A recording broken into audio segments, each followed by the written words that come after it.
Hello, আমি কন্যাশ্রী আচার্য। Contact number 84 205 নিচে দেওয়া হচ্ছে। এমন যদি হয় ভিডিওটা প্রথম দেখছো তাহলে কিভাবে আমার চ্যানেলে যাবে এই ড্রেসটা পরে যে ফার্স্ট ভিডিওটা দিলাম সেটাতে দেওয়া আছে। ফ্রি কনসালটেন্সি পেতে গেলে কি কি করতে হবে এই ড্রেসটা পরে যে সেকেন্ড ভিডিওটা দিলাম সেখানে দেওয়া আছে।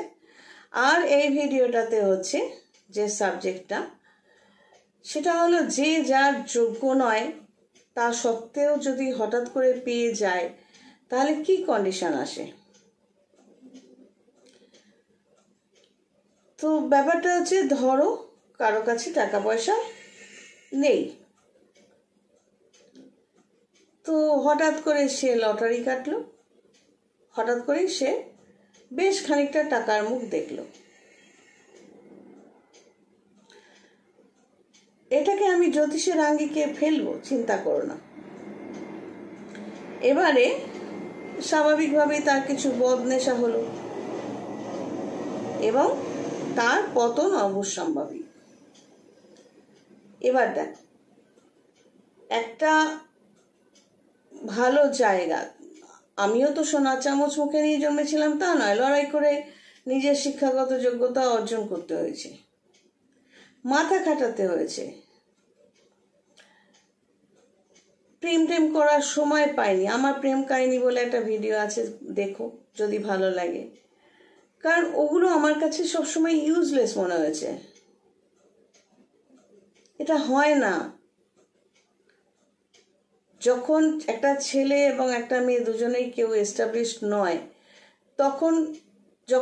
তখন যদি তারা প্রেম করছি বলে ঝাড়িতে যাচ্ছে, সিনেমায় যাচ্ছে, এখানে যাচ্ছে, খালের জলে খালে বিলে ডুবে যাচ্ছে, মানে যা খুশি তাই করছে, তো সেটার মধ্যে তো কাম ভাবটাই থাকে।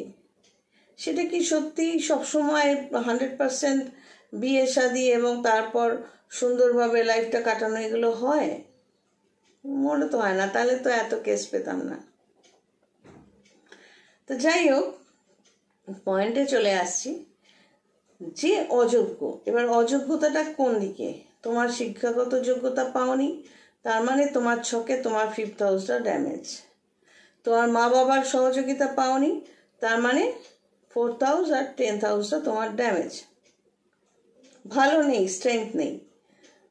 আচ্ছা, তোমার অর্থকরী জায়গাটা, যে পরিবারে জন্মেছো সেখান থেকে ভালো পয়সা তুমি পাচ্ছ না, অর্থাৎ 2nd হাউসটা প্রবলেম।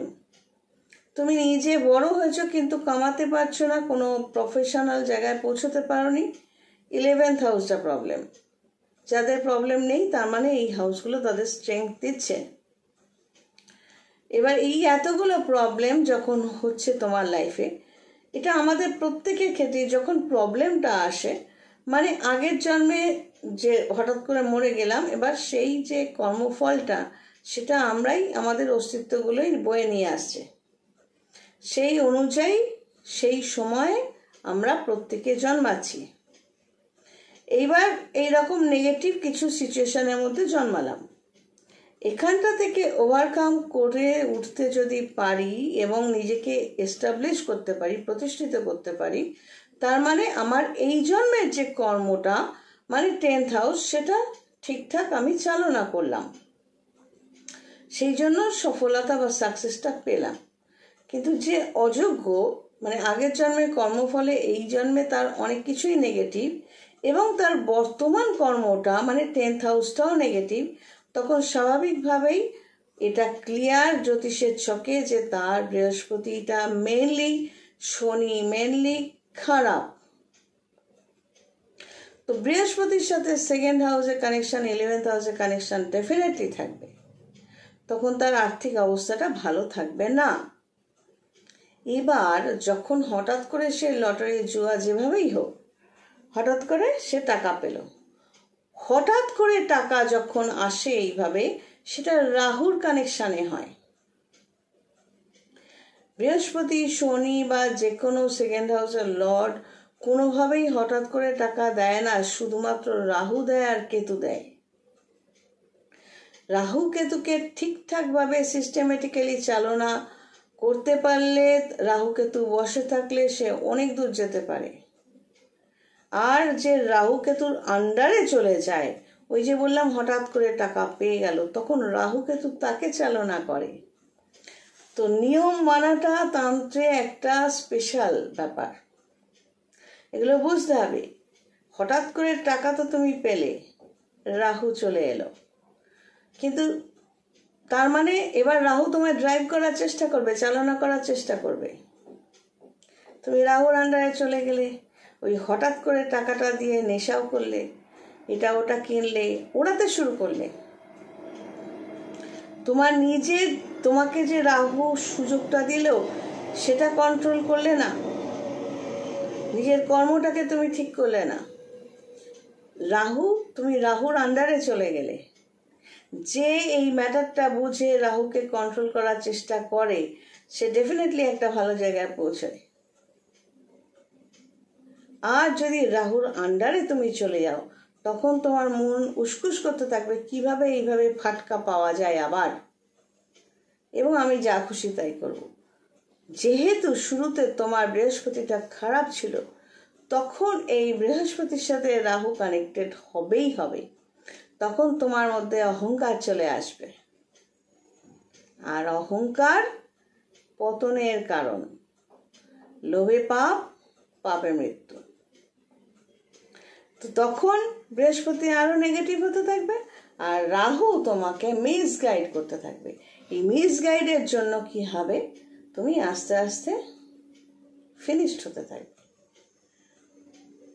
যেটুকু ভালো জায়গাটা তোমার পাওয়া উচিত ছিল, সেটা তুমি নিজেই ডিস্ট্রয় করবে, কারণ তখন তোমার রাহু চালনা করছে। তোমার মধ্যে তখন অবাধ্যতা, বেয়াদপি, অহংকার, অসভ্যতা বুটবুট করে উঠবে, উপচে পড়বে। ফলটাকে ভোগ করবে আমি। তো বুঝতে হবে কোন প্ল্যানেট তোমাকে দিচ্ছে, কোন গ্রহ তোমাকে দিচ্ছে, এবং সেই গ্রহের ক্যাটাগরিটা কি আছে, কি সিস্টেমে চলে সেই গ্রহটি তোমাকে অলওয়েজ ভালো রেজাল্টই দেবে, খারাপ দেবে না। তাহলে আরামসে ঠিকঠাকভাবে চলে যাওয়া যায়। কিন্তু নর্মালি হয় না। যখন বৃহস্পতি, শনি এটসেট্রা এরা খারাপ থাকে, তখনই তো রাহু দেয়, তখনই তো রাহু কেতু এন্ট্রি নেয়। আর তারা কখনোই চাইবে না যে বৃহস্পতি শনি এই পার্সনটার ভালো হোক। তারা চাইবে একে আমি আমাদের মতো করে চালনা করব। এটা বুঝতে হবে, কোনো গ্রহ নক্ষত্র কিন্তু মানুষ নয়, তারা কিন্তু তোমার সাথে ব্যক্তিগত কোনো শত্রুতা করছে না। তুমি প্রবলেমটা ফেস করছো কারণ তুমি জানো না কিভাবে অপারেট করতে হবে। ওই যে বললাম এর আগের ভিডিওতে, সূর্যের তেজ, সে তো একটা প্ল্যানেট, গরম সে ছড়ানোর কাজ, সে গরম ছড়িয়ে যাচ্ছে। তোমাকে অ্যাক্টিভ কিভাবে হতে হবে, ছাতাটা খুলতে হবে, তেজটা থেকে নিজেকে বাঁচাতে হবে, তাহলেই চামড়া পুড়বে না। তো এই টেকনিক, এই সিস্টেমটা তোমায় জানতে হবে, যেটা ভালো জ্যোতিষী তোমায় ক্যালকুলেশন করে বুঝিয়ে দিতে পারবে, ভালো তান্ত্রিক তোমাকে হাত ধরে সিস্টেমেটিক ওয়েতে তোমার লক্ষ্যে পৌঁছে দিতে পারবে, যদি তুমি সহযোগিতা করো। তুমি নিয়ম না মেনে যদি বারংবার বলো হ্যাঁ আমি তো নিয়ম মানছি, গাড্ডায় জ্যোতিষী তান্ত্রিক করবে না, তুমিই পারবে, পড়বে, এবং গাড্ডায় পড়ে তুমি চেঁচাবে ওই তো জ্যোতিষী তান্ত্রিক আমায় ঠকিয়ে গেল।